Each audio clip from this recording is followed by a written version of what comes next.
Liver helps detox cadmium. Cadmium heavy metals stuck in the liver causing inflammation.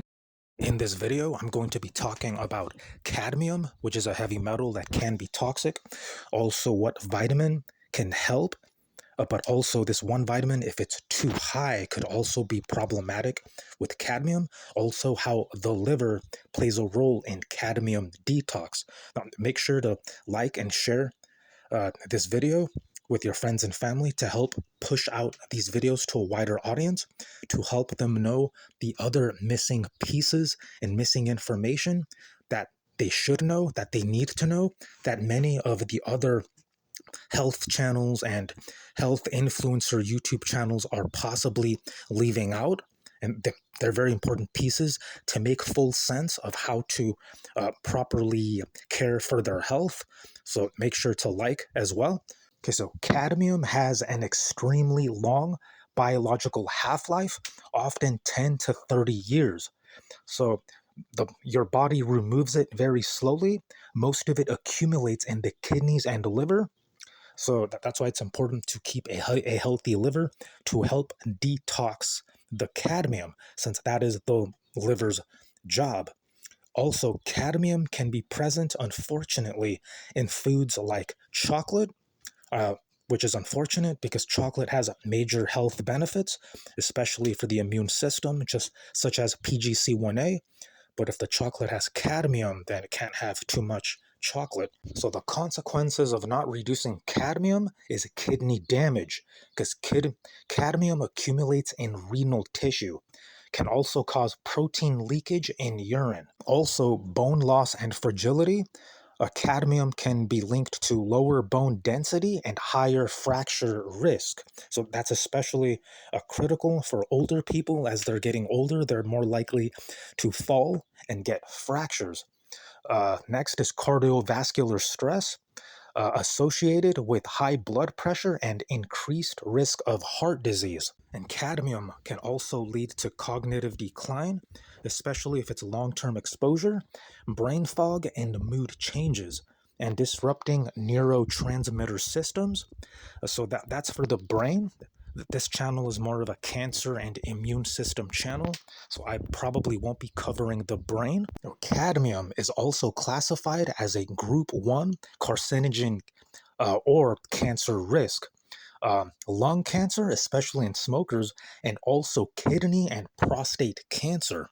And cadmium is also a metalloestrogen, interferes with endocrine signaling. Now, a good way to reduce cadmium is to block the absorption with minerals such as zinc, calcium, and iron, because these compete with cadmium for uptake in the gut. A good way to increase zinc is by increasing quercetin levels, such as apples have quercetin, pears have quercetin, possibly quercetin supplements, because quercetin acts as an ionophore to push zinc into the cell. Also, supporting interleukin 2 levels as well is a great way to increase zinc, because interleukin 2 is a cytokine that increases ZIP or ZIP, which is a zinc transporter. So there are different ones. So low interleukin 2 could possibly lead to zinc deficiency, and then cadmium cannot be binded. Also, enhancing detox pathways with selenium is another great way to block cadmium, because selenium supports antioxidant enzymes. You can find selenium in Brazil nuts, but Brazil nuts have a huge ton load of selenium, and also selenium toxicity is a possible side effect if you consume too much selenium or too many Brazil nuts. Another good one here is chlorella at low dose. Chlorella acts more like a binder than a chelator at 1 to 2 grams. Vitamin D, it isn't just for bones, it also functions like a hormone and interacts with liver cells directly. So vitamin D supports a liver function. Also, liver converts vitamin D into its active form. Enough vitamin D helps regulate inflammation and immune activity in the liver. Okay, so low vitamin D levels are linked to chronic liver conditions like non-alcoholic fatty liver disease. So if the liver is under those conditions, it could possibly not be able to detox cadmium, since the liver is involved in detox. So it's important to keep your vitamin D levels up. Okay, so there are these things called cathepsins. They degrade the vitamin D complex. If the cathepsins cannot do the degrading of the vitamin D complex, then there is going to be a deficiency or low levels of active forms of vitamin D. Now, the cathepsins are created or available when the phagosomes, when they fuse with the lysosomes. Okay, so phagosome maturation must be supported, or else there are no phagosomes to fuse with the lysosomes and then no cathepsins. So some foods to help increase phagosome maturation are garlic, onions, leeks, or leek for leeks, possibly mushrooms. So that combination of foods, those foods together, could help support phagosome maturation, also possibly lysosomal enzymes. Also, there cannot be lysosomal membrane peroxidation, then the lysosome will be dysfunctional and not be able to fuse with the phagosome. Therefore, no cathepsins to increase active levels of vitamin D.